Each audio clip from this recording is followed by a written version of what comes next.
à tous, je suis Christelle Bernard et donc la capsule du jour va être un petit peu spéciale, comme toutes les capsules d'ailleurs. Et j'ai une invitée particulièrement exceptionnelle aujourd'hui. Donc cette invitée c'est Axel Mouillet. Bonjour à tous. Et donc, qu'est-ce qu'elle a comme particularité? Axel, elle est ma fille, ma grande fille de 20 ans. Et donc Axel a une idée assez sympa, c'est vrai que ça fait longtemps que je n'ai pas fait de vidéo. J'ai invité personne pour faire des vidéos et donc Axel a eu cette petite idée très très sympathique, un peu originale, qui ne va pas forcément ni me mettre à l'aise moi, ni la mettre à l'aise elle. Donc c'est un super défi qu'on se fait là. Et donc je te propose d'expliquer. Oui, voilà, en fait tout simplement on va un peu inverser les rôles. Donc Christelle Bernard, ici même, va être interviewée par moi-même. Donc c'est une grande première pour elle et pour moi. Donc voilà. Donc écoute, je te propose de commencer. Qu'est-ce que tu voudrais me poser comme question devant tout le monde? Déjà tout d'abord, on sait que tu as déménagé depuis peu. Oui. Je sais également que tu as énormément changé le décor et la façon de travailler du coup, puisque maintenant tu es chez toi. Oui. Donc est-ce que ça a un impact tout ça sur l'énergie? Est-ce que ça a un impact sur la façon pour toi de travailler ou Alors, autre? Je pense que c'est sûr que forcément, mais c'est pas la décoration qui a un impact sur ma façon de travailler. C'est-à-dire qu'il y a quelque chose qui a changé en moi, qui fait que j'ai décoré complètement différemment mon environnement. Donc c'est toi qui l'as senti en fait. Voilà. Fallait faire. Disons qu'il y a quelque chose. Quoi. En fait, le côté égyptien, c'est quelque chose, tu le sais très bien, que j'aime, qui t'a toujours parlé, qui m'a toujours parlé, qui m'a toujours accompagnée. Donc le décor qui est là, c'était quelque chose que j'avais chez moi dans mon environnement personnel. Et là, effectivement, on est chez moi, dans mon environnement personnel où j'ai adapté une pièce pour recevoir les gens et faire mon cabinet dans une pièce de ma maison. Et donc là, c'est vrai que la décoration, elle est faite vraiment avec des choses intimes, des choses qui me parlent et tout. Mais non pas que mon ancien cabinet n'était pas fait avec des choses intimes, mais c'était... là, j'ai vraiment réussi à allier moi qui je suis vraiment totalement. Okay. Voilà. Mais effectivement, je sens que ma façon de travailler est différente aussi. Je vais proposer des choses différentes aussi dans mes stages. Voilà, il y a beaucoup de choses qui sont en train de changer. Ok, très bien. Et du coup, quand tu parles de ta façon de travailler qui change, est-ce que tu peux un peu plus détailler? C'est pas évident parce que c'est pas quelque chose qui est encore bien défini. C'est quelque chose qui est en cours. Je sens qu'il y a une transformation. Donc déjà, la première transformation, ça va être au niveau des stages. J'ai prévu de faire des stages en résidentiel. Je fais des ateliers d'entraînement Reiki et j'ai mis en place déjà depuis quelques temps des matinées d'entraînement Reiki comme on a l'habitude de le faire avec mes élèves. Et l'après-midi, il y a un sujet, un thème plus sur le travail de développement personnel. Disons, je voudrais plus axer mon travail sur le développement personnel plutôt que sur la technique de Reiki. Et donc les ateliers que j'organise l'après-midi, plus sur le travail de développement personnel, sur le travail de travail sur soi, n'est pas forcément en lien avec le Reiki. C'est tout à fait complémentaire avec le Reiki, mais les stages que j'organise, les ateliers que j'organise ne sont pas des ateliers de Reiki, voilà, ce sont des ateliers de développement personnel.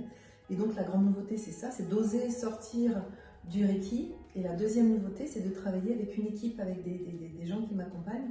Donc pour l'instant, j'ai choisi 2 personnes qui m'accompagnent. Donc c'est souvent Lydia Laborda et Stéphanie Bongibaud. Donc 2 personnes qui m'accompagnent, elles viennent avec leurs énergies, leurs expériences.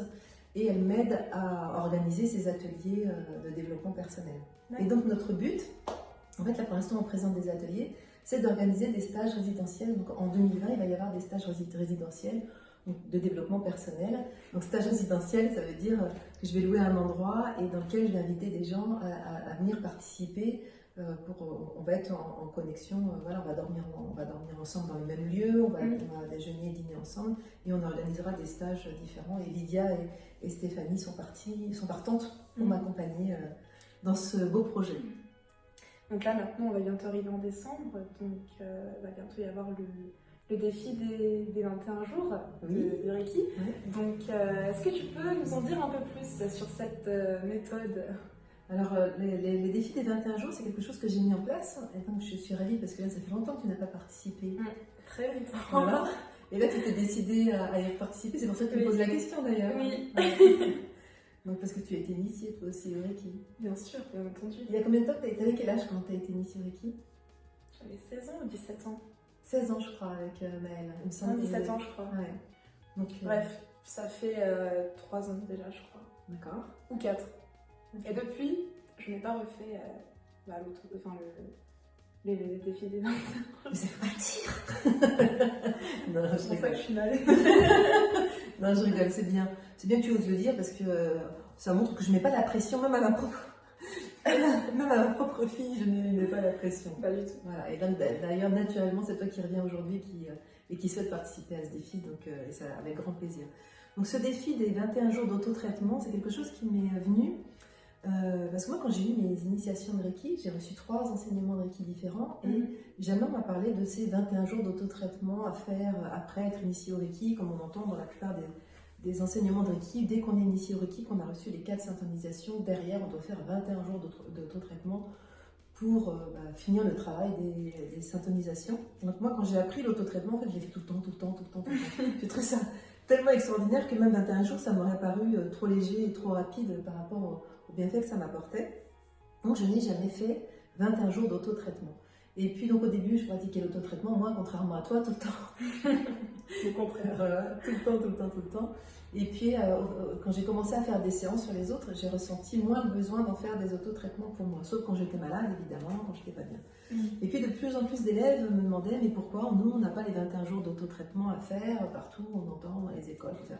Ben, je leur dis, faites 21 jours d'autotraitement si vous en sentez le besoin, si vous avez lu que c'était bien, mais pour moi, je ne voyais pas forcément l'intérêt. Pour moi, ce qui est important, c'était de faire tout le temps des autotraitements. C'était plus ça, l'intérêt. Et puis, un jour, je me suis dit, en fait, comme je ne fais plus d'autotraitement, peut-être qu'il faudrait que j'expérimente ces 21 jours d'autotraitement. Donc, je me suis dit, mais moi, comment je vais savoir qu'on est au 12e jour ou au 13e jour? Donc, je me suis dit, je vais commencer par le premier de ce mois-ci. Et comme ça, je saurais que le 7 de ce mois, je serai au 7e jour. Et tout. Donc, pour moi, c'était plus facile de le faire comme ça. Et je ne sais plus à quelle période j'ai commencé, c'était en mars ou en juin, mais je me suis dit, c'est drôle, parce que quand je vais finir, on sera au printemps, on sera à l'été, voilà. Je ne me rappelle plus quand est-ce que j'ai commencé. Donc je me dis, ça va être intéressant parce que ça peut faire un bon nettoyage avant d'arriver dans la saison, donc c'est formidable, ça va être vraiment intéressant. Et puis j'avais proposé à quelques amis de le faire avec moi, donc on l'avait fait à plusieurs, et c'est vrai que j'ai trouvé que pendant 21 jours, c'était un cycle, il se passait quelque chose de vraiment important, j'ai trouvé que c'était vraiment génial. Et au fur et à mesure, en réalité, j'ai proposé à mes élèves de participer avec moi. Et puis ça a monté, et maintenant, parfois, on est plus de 100 à le faire en même temps, et ça crée un égrégore d'énergie très très puissant. Et donc là, on va commencer le 1er décembre. Du 1er au 21. Voilà, du 1er au 21 décembre. Soyez nombreux. Pour justement entrer dans l'hiver. Et je trouve que c'est top. Donc si effectivement ça vous intéresse, si cette vidéo elle est en ligne avant le 1er décembre, n'hésitez pas à m'envoyer un petit message par WhatsApp, par SMS, par mail pour me demander de vous ajouter à mon groupe. Je crée un groupe sur WhatsApp dans lequel c'est un groupe éphémère qui dure juste ces 21 jours et je suis la seule, je bloque le groupe, je suis la seule à pouvoir envoyer des messages sur ce groupe. Et donc moi je fais mon autotraitement tous les matins, très très tôt. Et après mon autotraitement, j'envoie un message au groupe pour motiver les troupes et puis voilà, donner un petit message du jour pendant 21 jours. Voilà. Mais du coup, je voulais savoir aussi, maman, puisque il y a 3 ans, du coup, quand j'ai été initiée au Reiki, du coup, après j'ai fait énormément de recherches, donc, notamment dans des livres, dans des vidéos sur YouTube, de personnes comme toi, maman, qui étaient dans le Reiki, pareil.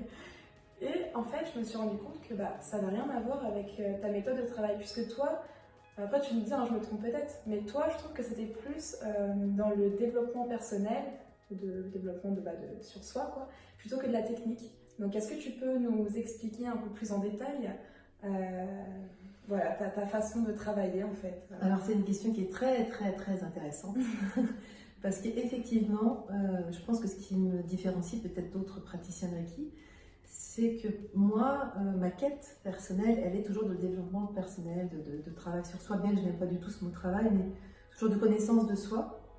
Et donc c'est le Reiki qui est arrivé dans ma vie pour aller travailler sur moi, pour aller... Donc c'est plus un outil que je vais utiliser, mais ma quête de toute façon, elle est déjà là depuis toujours en fait, d'aller mieux me connaître et mieux me... Et voilà, donc pour moi la technique du Reiki, c'est plus une cerise sur le gâteau, c'est ce qu'on trouve un peu partout.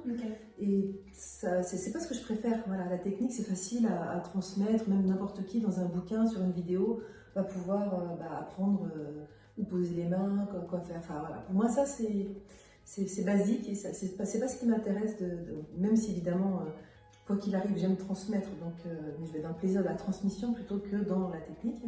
Moi, mon réel bonheur, mon réel plaisir, c'est d'aider les gens à se rencontrer, voilà, à se rencontrer intérieurement, tout simplement. C'est pour ça que ma base de travail dans le Reiki, elle est sur la rencontre envers soi-même, sur la rencontre avec soi-même, sur l'amour de soi, sur le travail sur soi, et le Reiki m'aide à accompagner les gens dans ce sens-là. Voilà. Donc nous allons maintenant clôturer cette vidéo avec Christelle Bernard et moi-même. Donc je vais un peu parler pour cette dernière partie, pour parler de mon expérience du Reiki que tu m'as transmis. Donc moi, pour être honnête, je n'ai pas eu énormément de séances de Reiki puisque j'en ressentais pas forcément le besoin, voilà, pour être honnête. Mais de toute façon, dès que j'en ai besoin, bah, je le sens et du coup, bah, voilà, je fais des petites séances. Et même si sur le coup, je ne sens pas forcément le changement, je sais qu'il y a énormément de déblocage derrière tout ça, en fait, notamment au niveau de la conscience. Je sais qu'il y a beaucoup de choses comment dire, en fait, pour moi, le Reiki, c'est plus que le Reiki, quoi. C'est vraiment ça débloque sur la conscience, sur mon esprit.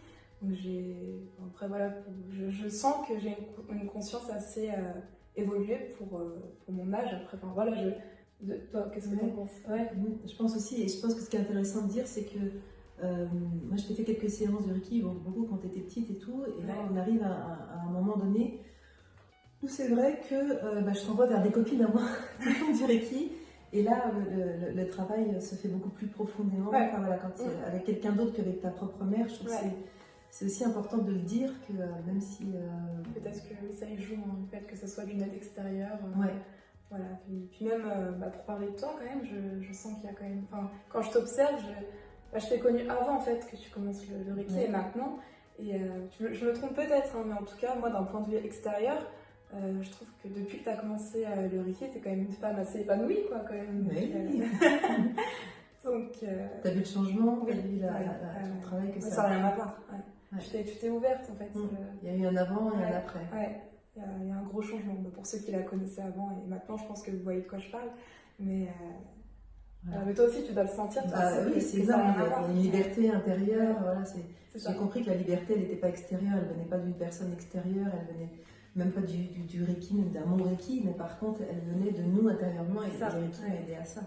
C'est ça. Mais voilà, et je pense que c'est vrai que depuis peu, tu t'intéresses de plus en plus au Reiki, c'est pour ça que tu as eu cette envie de vidéo aussi, mais que c'est pas venu forcément à travers moi, parce que moi au début je voulais absolument t'initier au Reiki, je voulais te... Mais maintenant en fait, c'est ça que j'aime bien chez toi, c'est que tu forces pas du tout en fait, et c'est vraiment en fait, je pense que le Reiki c'est vraiment quand ça vient de nous, il nous appelle en fait. Ouais. Voilà, enfin, moi je sais que des fois vraiment quand je suis pas bien, je dis maman et tout, j'ai besoin d'une petite séance quoi, voilà. Et voilà, Mais sinon, là, tu te fais accompagner en Reiki, en coaching avec une amie à moi, avec Stéphanie Bongibaud.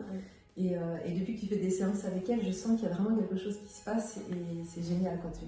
Donc du coup, tu arrives à t'ouvrir au Reiki, et même si c'est pas grâce à moi, je pense que j'y ai contribué quand même. C'est ça, c'est une aide parmi les autres, quoi. Voilà. C'est pas que ça, c'est c'est plein de petites choses qui font que... Tout à fait. Qu'il y a un bon travail au niveau du développement personnel, quoi. Le mot développement personnel est venu beaucoup dans cette vidéo. Mais non. Dans cette vidéo. Une fois tout à l'heure, je crois. J'ai fait que de le dire. Il y a un passage où j'ai fait que de le dire. Et c'est parce que c'est peut-être un petit peu le mot qui est à la mode et que c'est difficile. Mais pour moi, c'est plus voilà, la connaissance de soi et vraiment l'amour de soi, la confiance en soi. Voilà, c'est plus ça. En tous les cas, je te remercie beaucoup, Axel, pour cette nouvelle expérience. Et j'ai beaucoup aimé. Voilà, c'était une première pour toutes les deux. Voilà. Moi aussi, j'ai apprécié. C'est un beau cadeau que tu m'as fait là, que tu m'as offert là. Donc je te remercie infiniment. C'est ton cadeau de Noël. Merci beaucoup, ma chérie. Merci. Merci. Au revoir tout le monde. À bientôt pour une prochaine vidéo. Peut-être avec ou sans Axel, mais c'était super. Merci beaucoup. Merci. Au revoir. Au revoir. Vous pouvez retrouver toutes mes informations sur mon site internet www.formationreiki-77.com. Au revoir. Au revoir. À bientôt.